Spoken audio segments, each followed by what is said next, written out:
devagar. A resistência é sempre do analista. Então nós vamos criticar, ninguém queria colocar isso como um suposto, não é? Os nossos usuários são usuários dos nossos serviços porque eles são reconhecidos como pessoas portadoras de transtorno mental, como pessoas malucas, como pessoas loucas, em alguns casos como pessoas que têm uma doença mental, que têm um diagnóstico de doença mental. Mas os nossos usuários, assim como nós mesmos, os nossos usuários sempre estão no melhor que eles podem.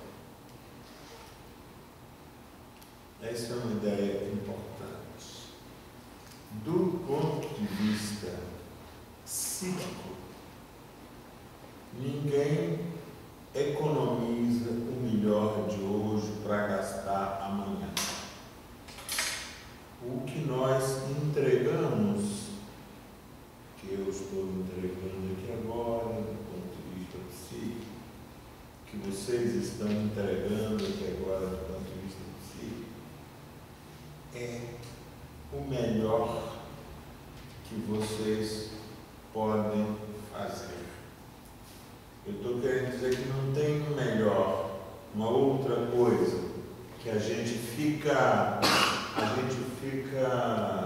escondendo, que a gente fica preservando, que a gente fica guardando. Sabe quando as pessoas vão nos visitar na nossa casa, que aí a gente tem assim,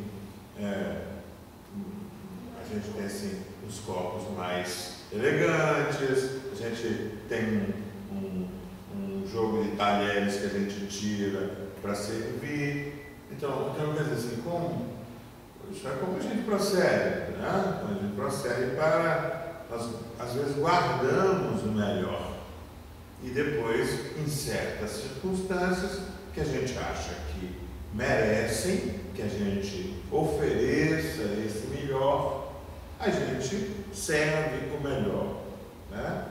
Então, às vezes, a gente pode pensar que os sujeitos psíquicos são assim também, de que eles se apresentam nas situações, mas que eles têm uma reserva que eles estão guardando e que talvez em outra circunstância, que não seja essa aqui e agora, eles vão nos apresentar esta outra face mais legal, mais interessante.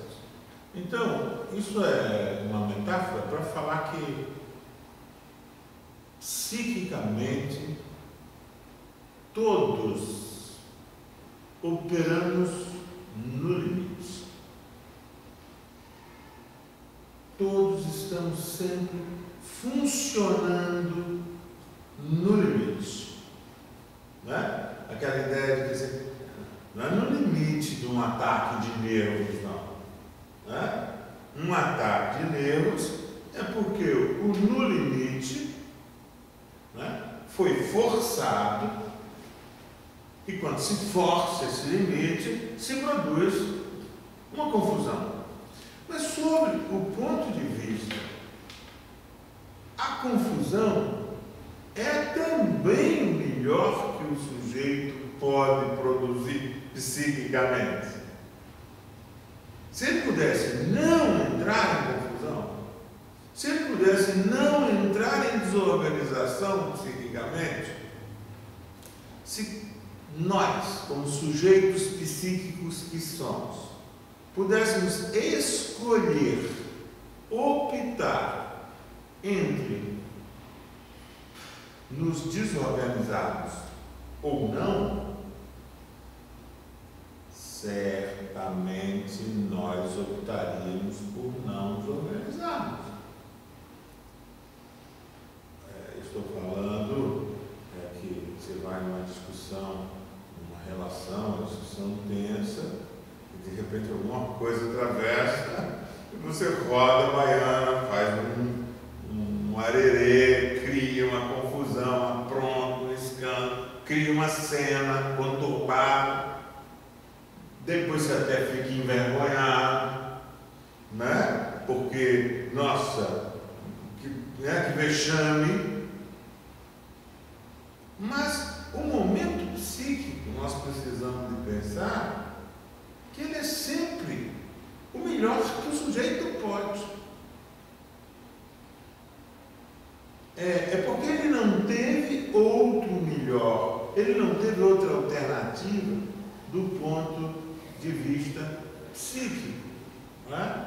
Então, se a gente juntar essas duas ideias, a ideia de que a resistência é sempre do analista, portanto,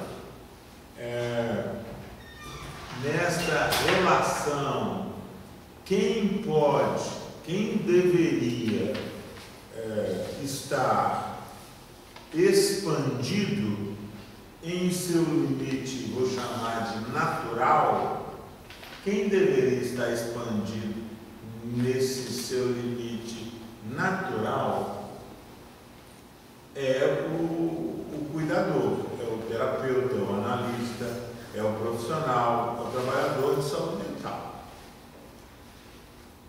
E por que ele deveria,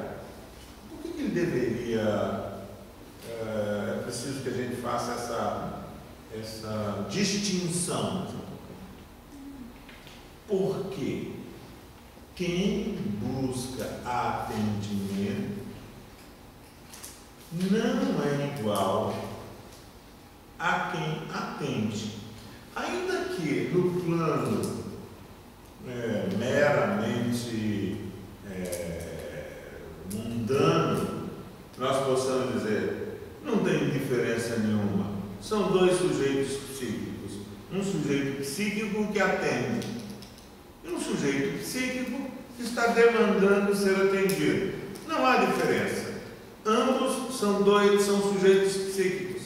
Então, portanto, estão ambos operando no melhor que podem. Então, ambos têm o mesmo direito de se expressar no melhor que têm. Mas aí, nós estaríamos criando uma igualdade de condições que falsificaria socialmente estas posições. Porque, ainda que ambos sejam sujeitos psíquicos, se fosse uma clínica liberal era mais fácil eu falar assim, um paga, né? Um paga e o outro recebe. Um ganha dinheiro para a função e o outro paga. O outro, portanto, não é igual. E eu estou dizendo que do ponto de vista social, essa marca é importante, a gente dizer que não são iguais, porque um recebe para fazer aquilo e o outro, no nosso caso, estamos falando do serviço público, o outro tem direito a receber aquilo, né? O outro tem direito a receber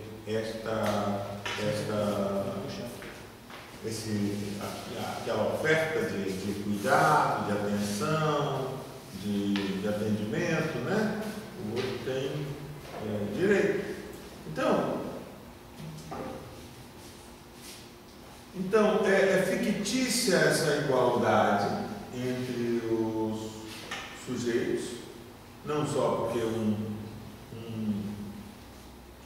é profissional, um recebe para isso, e o outro tem direito de receber um tratamento, porque é um cidadão, a moeda da cidadania, né? Então tem direito de receber.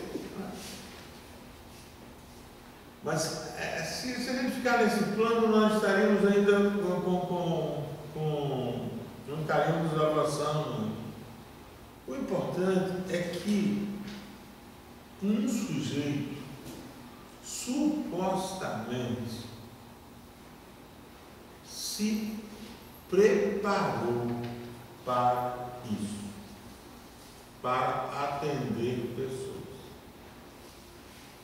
É isso que justifica que ele ganhe dinheiro, de que ele se empregue como alguém que atende pessoas.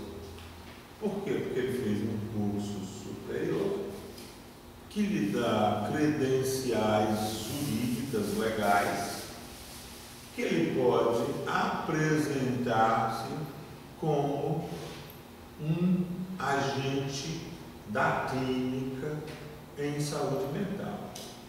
No caso da equipe multidisciplinar, no caso da chamada clínica ampliada. Um agente da clínica. Ele pode se apresentar porque ele fez um preparo. Então, a questão que nós não vamos avançar hoje, porque nós vamos ouvir o caso, mas eu quis fazer essa leitura. A questão que nós vamos temos que perceber é que o fazer clínico supõe um preparo. O fazer clínico supõe uma perícia. Ou seja, estou dizendo que o agente da clínica é um perito. E um perito tem como recurso a técnica, ou eu poderia dizer, uma tecnologia. Alguns dizem que na clínica mental esta tecnologia também é uma arte, né? E isso dá um ponto para que no futuro a gente possa pensar esse cruzamento da técnica e da arte, né? No fazer da saúde mental. Mas de alguma maneira nós teríamos que pensar que nós precisamos nos cobrar no campo desta competência técnica, que supõe uma teoria, né? É porque a técnica ela é uma resultante da teoria. Eu gosto de falar que técnica é teoria condensada, né? Técnica é uma teoria condensada, é uma teoria em operação, né? Que é o que regula os movimentos técnicos. Então, esse tema de que a clínica envolve uma dimensão perita e a dimensão perita envolve uma dimensão técnica e esta dimensão perita pode ser obtida através de uma assimilação desse tipo de recurso. Por isso que, supostamente, um profissional de saúde mental é alguém que deve ter mais recursos do que as pessoas que ele atende. Mais recursos tecnológicos com incidência para fora, os manejos, as formas, o como dizer, o que dizer a cada momento, mas também nós devemos supor que o que faz um agente da clínica perito é também alguma coisa da ordem do desenvolvimento pessoal, né? Do desenvolvimento pessoal. Ele deve ter sido capaz de alargar subjetivamente os seus recursos. Como é que a gente faz alargamento de recursos subjetivos, a gente faz assimilando a teoria, né? A gente faz assimilando a teoria, a gente faz, obviamente, experimentando as tecnologias, mas a gente faz fundamentalmente trazendo este trabalho para uma conversa numa roda como essa, numa roda de discussão de caso, numa roda de supervisão, numa roda de reunião de equipe. Este momento são momentos que devem ser formativos, e essa formação deve ser uma formação para dentro e uma formação para fora. Para fora, modo de dizer, estou querendo dizer assim, envolve aspectos de exterioridades. A teoria é exterior, a tecnologia é exterior, mas envolve movimentos para dentro, que eu estou chamando de para dentro. Não tem dentro nem fora, mas envolve movimentos de desenvolvimento da subjetividade, de ter desenvolvido certas competências psicológicas da sua própria subjetividade, ser capaz de manejar competências subjetivas que preparam para certas circunstâncias, né? É o desenvolvimento dessas competências subjetivas que nos preparam. Então, primeiro lugar é aqui, é isso mesmo, nós temos que discutir os casos, as dificuldades. Segundo, isso faz muito bem para o processo de trabalho, quando a gente pode discutir os casos. Terceiro, a perspectiva da discussão dos casos é sempre mais frutífera quando, além de tentar entender o que acontece com o sujeito que está presente diante do qual nós estamos com dificuldade, nós pensamos também, nós voltamos também à reflexão sobre o que é que está me impedindo, me atrapalhando, limitando a minha capacidade de atender esse caso.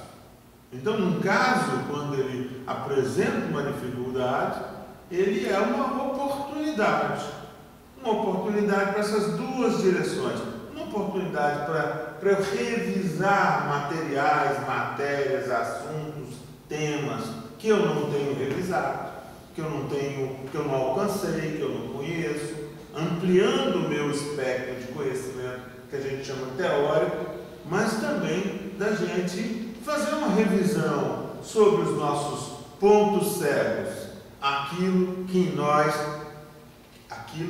em nós nos limita na percepção, na construção de uma percepção mais clara sobre as necessidades do sujeito que nos procura, né? Digamos que o nosso especialismo, nossa especialidade é em ser capaz de interpretar bem as necessidades daqueles que nos procuram e prover, não diretamente, não oferecendo o que ele pede, né? Mas prover encaminhamento para essa situação, né?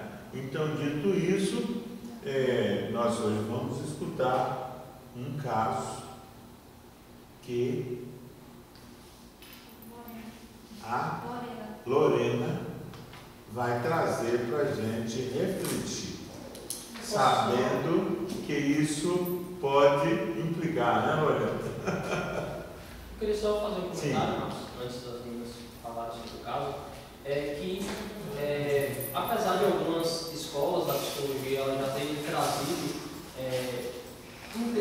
entendimento teórico que permite que a gente pense essa questão de que o sujeito traz para uma relação ou no seu dia a dia algo que ele tem de melhor naquele momento. A gente tem, por exemplo, a escola rogeriana, né, que traz a perspectiva da aceitação, né, da singularidade, mas nas correntes mais recentes da psicologia, digamos assim, as que têm desenvolvido bastante atualmente, a gente tem um movimento interessante nesse sentido, que é o que se chama de aceitação. Né? A aceitação, no processo da terapia, nada mais seria do que você aceitar e acolher aquela diferença que se expressa diante de você na clínica, da forma como ela acontece. Então as pessoas utilizam, para esse entendimento atual, elas utilizam muito a perspectiva da filosofia oriental. Então as pessoas se apegam muito à questão do zenbuísmo, etc., para construir esse corpo teórico, muito embora digamos, a proposta terapêutica ela seja baseada em ciência ocidental, cartesiana, uso da natureza. Mas é interessante esse movimento e o entendimento do quanto isso é importante na clínica. Essa discussão que você traz é uma discussão muito atual nesse momento da gente. E acho que para a clínica psicossocial ela tem uma relevância mais do que óbvia. Eu só vou, que eu não resisto mesmo, né? Eu só vou dizer que eu acho muito piegas esse negócio de aceitação. Entendeu? Que eu acho isso muito piegas. De um humanismo piegas. Porque quando eu aceito que se eu passar no sinal vermelho eu vou provocar um acidente, eu não estou sendo exatamente assim um poço de virtude, né? Eu estou fazendo um gesto de aceitação que se eu não fizer, na verdade eu sou um idiota, né? Então eu não posso imaginar que eu tenha que converter em um valor humanístico, tá certo? Onde fica parecendo que eu ofereço algo excepcional, porque eu sou terapeuta, eu ofereço algo excepcional, eu aceito, né? Eu ofereço algo excepcional, a aceitação vira um recurso excepcional. E nós temos que pensar que, na verdade, se eu não aceito, o problema é meu. Mira, o problema é meu como terapeuta. Isso vai complicar a minha vida. É impossível progredir. É impossível fazer qualquer coisa que tenha qualquer serventia. É impossível fazer qualquer coisa que seja clínica se eu não deduzo que os sujeitos sempre se apresentam diante de mim com o melhor que tem. E que é com isso que eu trabalho. E o sujeito só me procura porque o melhor que tem está causando dor, é confuso, faz sofrer. Então não existe uma coisa melhor, desculpa, não é o melhor que tem, o melhor que ele é capaz de ser, não é um problema de ter. É o melhor, porque ter cai naquela coisa que eu critiquei antes. É o melhor que ele é capaz de ser. E nós estamos sempre sendo o melhor que nós podemos ser. Nesse tema da ontologia, é muito radical essa perspectiva de que nós só somos o que podemos. Olha que coisa impressionante. Nós não somos o que não podemos. Nós só somos o que nós podemos. Sempre isso. Sempre os que só somos o que nós podemos. Eu acho que, sobretudo, na formação de pessoas, né, que vão lidar com a saúde mental diretamente, eu acho que, ainda que isso seja não sei se posso chamar de um valor, mas ainda que seja uma questão meio que intuitiva, sem a qual é impossível haver relação, haver trabalho, eu acho que, principalmente para pessoas que estão iniciando, a teorização a esse respeito, eu acho que ela ganha um valor importante. Porque assim, a partir do momento que você está entrando no contato com a clínica, mas você lê a respeito e percebe o valor, a importância que aquilo tem para a relação, eu acho que isso é um avanço importante, sobretudo nas correntes da psicologia que não valorizavam isso de forma explícita, pelo menos. Então é isso que eu estou apontando. Eu entendi. Eu só vou continuar me subordinando em relação ao que você está dizendo com essa perspectiva. Veja só.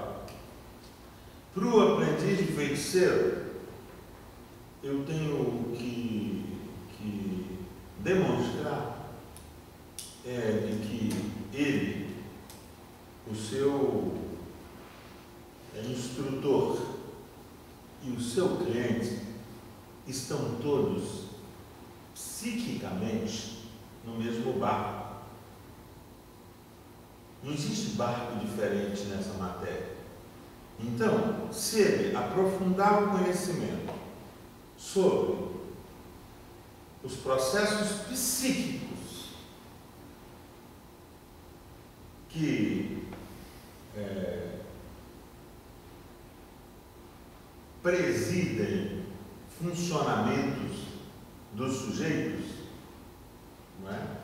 Se a gente toma isso como inexorável, sujeitos psíquicos, precisamos tirar todas as consequências desta locução sujeitos psíquicos. O que compreendemos quando dizemos somos todos sujeitos psíquicos? Significa que essa dimensão que nós estamos chamando aí, essa dimensão psíquica, é o que nos torna parte de uma grande confraria. Agora, eu posso, dentro da porção que me individualiza, ao fazer uma escolha de ser um cuidador de outros serviços psíquicos, não é? Primeiro eu tenho que saber que a regra do funcionamento psíquico é para todos a mesma. Isso significa todos podem se desorganizar. A desorganização psíquica não é uma eventualidade anômala que acontece de repente porque o vento no Polo Norte mudou de lugar. O funcionamento psíquico, bote pressão, que uma hora explode.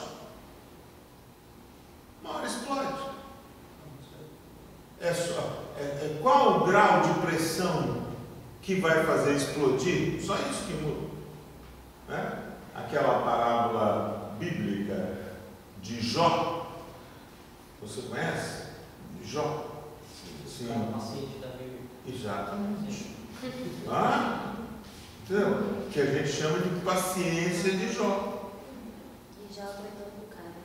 Então, mas veja, mas aqui não é uma metáfora. Por que é uma metáfora? Por que é preciso ter um cara na Bíblia que tenha a paciência de Jó? É porque nós, a humanidade, quando somos... Porque aqueles eventos que são descritos como eventos atingindo a Jó, eles são os eventos que produzem o quê? O que eles produzem? Por que as pessoas se desorganizam? Porque elas são interpeladas ontologicamente. É porque elas, o limite é esse, o limite do que a ontologia suporta. Ontologia suporta. Assim, todas que estamos aqui, sustentamos a nossa ontologia em certas condições sociais, comunitárias, afetivas, econômicas. Mas se de repente elas forem sendo solapadas, uma por uma, se de repente as perdas se impõem ou são impostas, uma por uma,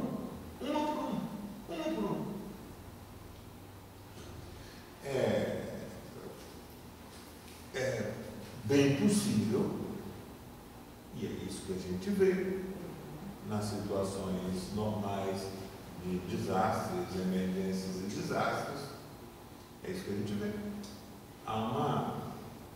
Os sujeitos constroem, né, se estão desamparados, se não tem apoio, se não tem suporte, constroem quadros severos, quadros depressivos severos.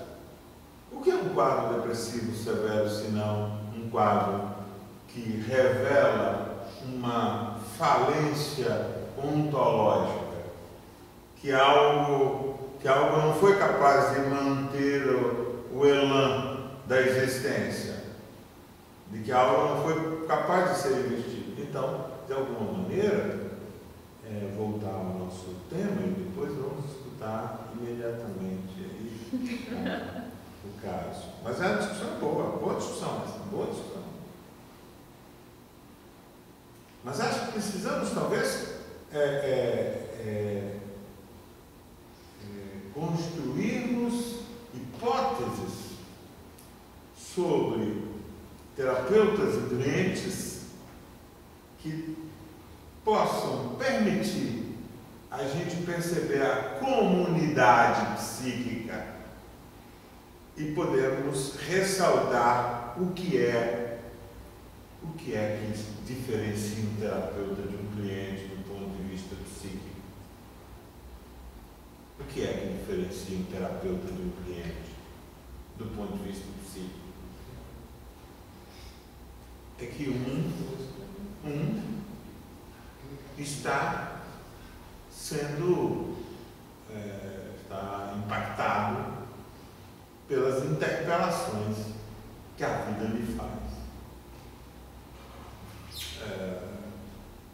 O outro se preparou para lidar com sujeitos que estão desorganizados porque foram interpelados na sua existência em alguma dimensão. Esse é um ponto de diferenciação que constitui alguém que é do campo da clínica, alguém que é um agente clínico em saúde mental, do cliente. Mas na minha vida pessoal, eu como terapeuta, como agente clínico, eu não posso receber também os esbarrões, deslocadores e que afetam a minha própria ontologia? Claro, porque eu sou igual. Supostamente, não pode ser a casa de Ferreira, Espeto e de Paulo. Não é? Isso é visto com frequência. Não pode ser. Não pode ser assim, eu trato de pessoas. Falei isso esse fim de semana no lugar que eu estava. Não pode ser assim, eu trato de pessoas, mas eu nunca me trato. Eu nunca me dou a outro, nunca me entrego a outro num projeto de me tratar.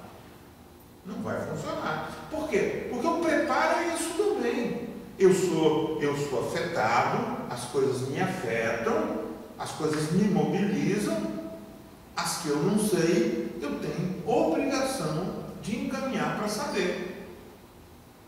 Eu não posso ficar usando as soluções naturais que as baterias de sonhos possam ir dando conta dessas descargas psíquicas. Não, eu tenho que me dirigir, eu tenho que buscar um lugar onde eu possa cuidar da minha subjetividade. Eu digo a vocês, há uma tradição histórica na Bahia, fruto da história da produção dos profissionais psíquicos, que lá na origem ela é marcada por uma espécie de autodidatismo, como se todos fossem reinventores, pensando no Freud, né? A mesma potência reinventiva do Freud, como se todos pudessem atender pessoas sem nunca terem sido atendidos. Não vai dar certo. Não vai dar certo. Ontem eu falei isso no conselho. O Gabriel Cedrais Nery, que é um dos decanos, assim, entre os que estão entre nós, dos mais antigos na comunidade. O Gabriel, imagino que hoje esteja com uns 94 anos, por aí. Mas o Gabriel Cedrais Nery fala que em 1970 chegou o Carlos Pinto para fundar o Círculo Psicanalítico da Bahia. O Carlos Pinto veio como um psicanalista do Círculo Psicanalítico carusiano, que era uma linha, uma dissensão com a IPA, o Círculo Carusiano, e o Carlos Pinto foi preparado pelo Círculo Psicanalítico de Minas Gerais, fez lá seu tempo todo, o seu processo todo, se tornou um analista de data e veio mobilizado por um professor da Universidade Católica que tinha interesse, que disse para ele: olha, na Bahia estão querendo, tem muitas pessoas lá, jovens, saindo da psiquiatria, abrir um curso de psicologia. Na Bahia não tem nenhum psicoterapeuta, não tem nenhum psicanalista. Nunca teve ninguém lá ensinando como é que é ser psicanalista, né? E aí o Carlos Pinto resolveu vir para a Bahia e chegou aqui e se apresentou. Olha, eu estou aqui abrindo agora um centro de formação dentro do modelo. O modelo carusiano era muito parecido com a IPA, por isso que nunca se entendeu muito bem a razão da cisão, de por que esse círculo psicanalítico, esses círculos, né, psicanalíticos, o Carlos explicava, nunca ficou muito claro o motivo pelo qual ele rompeu com a IPA. Mas, de qualquer forma, apresentou-se aqui um homem com credenciais, etc., né? É capaz de levar um processo ao modelo da IPA. Não quer dizer que seja, que fosse naquela época um modelo bom, mas é um modelo oficial. Mas na mesma época que se apresentou, em 1970, se apresentou um grande psicanalista rompido com a Associação Internacional de Psicanálise. Por quê? Porque rompido com a Associação de Psicanálise Argentina. Um grupo inteiro de psicanalistas argentinos rompeu com a Associação Psicanalítica Argentina por um motivo político, né? Porque eles eram contra as relações da Associação Internacional Local de Psicanálise Argentina com as forças políticas militares, a ditadura militar, aquele negócio todo. Então eles romperam com... e uma dessas pessoas, depois de andar aí fazendo coisas pelo mundo, veio passar temporadas aqui, depois acabou ficando aqui e se transforma talvez assim num outro dos formadores. Sabe o que estou dizendo para vocês? Tem um ponto de começo, que é logo ali. Dá para dizer o nome de quem é que veio ensinar a fazer. Quem que veio treinar as pessoas para fazer? Foi o Carlos Pinto e foi o Emílio Rodrigues. O Emílio Rodrigues, no momento que chega, rompido com a IPA, tinha ido para a Califórnia e experimentado todas as tecnologias alternativas, psicoterapêuticas, no caldo da contracultura. Então, ele era, talvez, naquele momento, o que ninguém reconheceria como do ponto de vista da forma, como um psicanalista. Porque ele fazia grupos, maratonas de fim de semana, maratonas com muita exploração do tema corporal, das terapias de grupos de vivências, explosões emocionais, essas situações. E é nesta escola dupla, de um lado vai lá para o Carlos Pinto Coelho as pessoas mais formais, os médicos, o Lessa, os mais formais, né?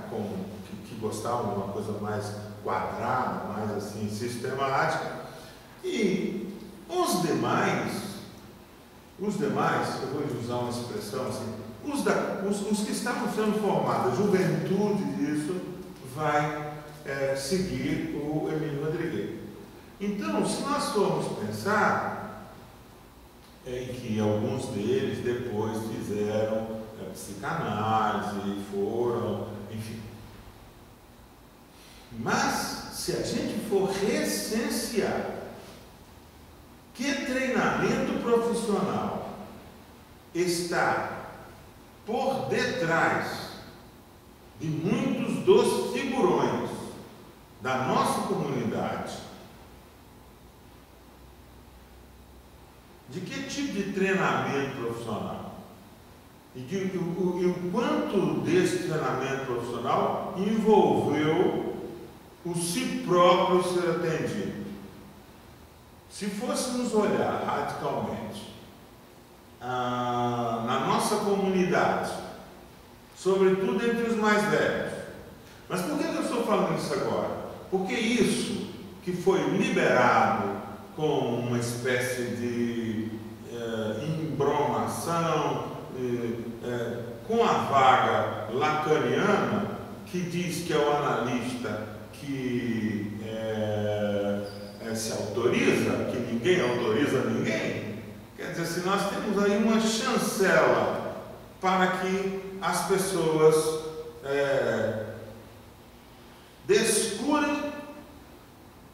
descuidem dos investimentos em seus próprios processos de tratamento pessoal.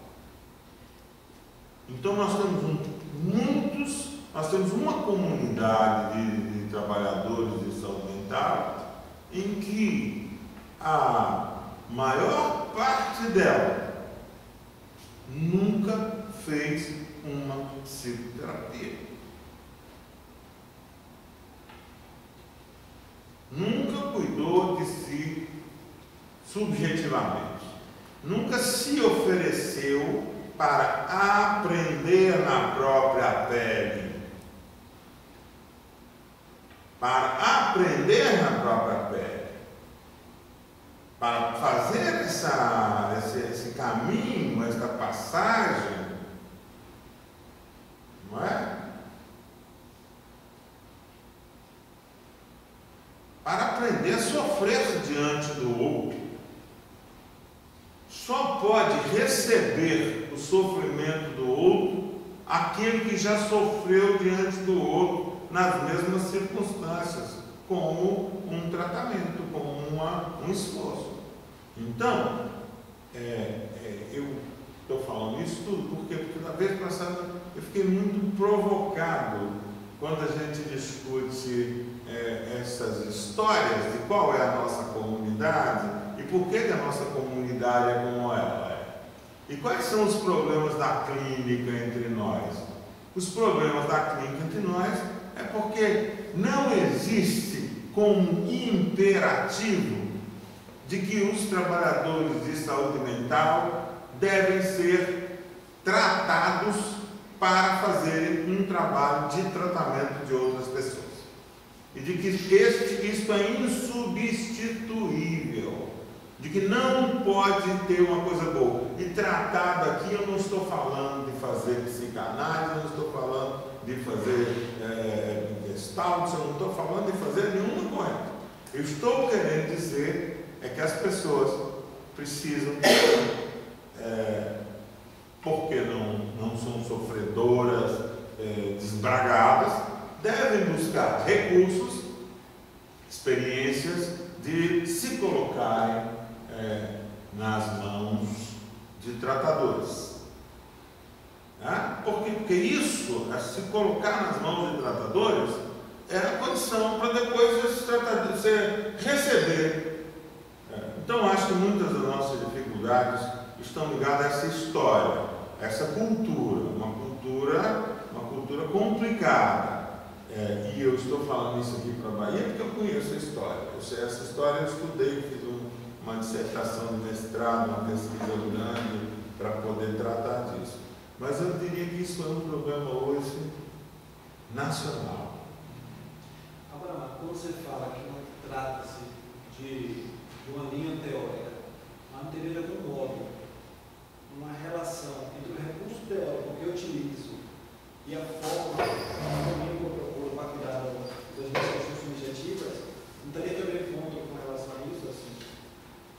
Então, você sabe que eu acho que isso aí é muito mais da estruturação mercadológica, porque na minha geração, Vitor, era comum que nós nos entregássemos aos mais diversos experimentos terapêuticos, entendeu? Eu me lembro de ter feito, inclusive, um treinamento, ginástica zen budista, porque fazia parte, você se entregava a coisas para produzir vivências, terapia rogeriana, né? A uma escuta analítica, e essa aí você fazia um currículo, eu passei por isso. Então, eu estou dizendo para os estudantes, eu passei por isso, experimentei isso. Havia uma ideia de que a formação psicológica pressupunha uma experimentação consigo mesmo no campo das tecnologias psi, já que você seria mais tarde um aplicador dessas tecnologias. Mas o que eu estou trazendo pelo próprio percurso da sua fala, que nessa relação da relação terapêutica eu preciso ter um recurso teórico para estar com o outro. Então, mas o teórico aqui eu estou pensando na clínica ampliada. E aí o exemplo que a gente tem é o exemplo que a gente já tratou aqui da vez passada, que é o exemplo do acolhimento. Acolhimento é um recurso inventado, é um recurso teórico. O que é o acolhimento?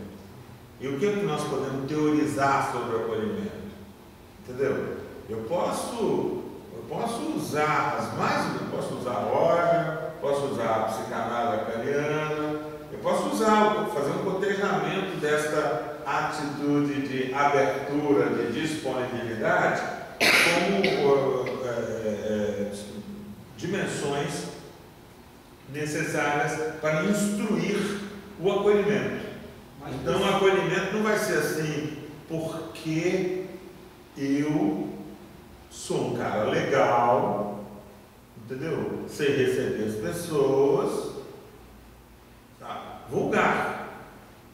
Eu posso pensar, nós podemos pensar, vamos fazer esse exercício aí para frente, tomar conceitos assim e fazer um exercício de coletar coisas que ajudariam a dar substância para esses conceitos, pensamentos teóricos que fazem com que esse conceito. Então eu não estava pensando, Vitor, que eu não acho, por exemplo, também gosto sempre de dar o exemplo que o Pichon Rivière,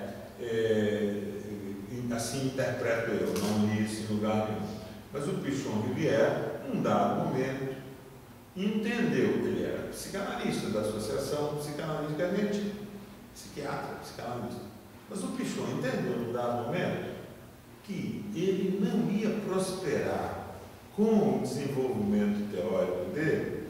Por quê? Porque o conceito de transferência, a psicanálise tem um copyright e cobra muito caro por ele, né? As consequências para você usar. E aí, o Pichon criou a teoria dos 3D, né? A teoria do depositante, depositado, depositário, né? A teoria dos 3D, que dá conta e jogou para o campo da psicologia social. Um estudo do psiquismo no campo da psicologia social, não no campo da psicanálise. Né? Os grupos operativos bebem na psicanálise, mas é um campo que trata da psicologia social. né? E ele fez assim. Então, lidar com os conceitos, organizar conceitos, produzir conceitos, sistematizar conceitos, não tem nada a ver com os modelos escolásticos de fazer uma filiação e fazer parte de uma confraria de crentes neste ou naquela. Né? Quer dizer assim, é óbvio que as pessoas têm direito de fazer isso e seguirão fazendo. Mas, inclusive, acho que é uma coisa de querer estar junto com os pares, as pessoas todas juntos, se sentindo fortes.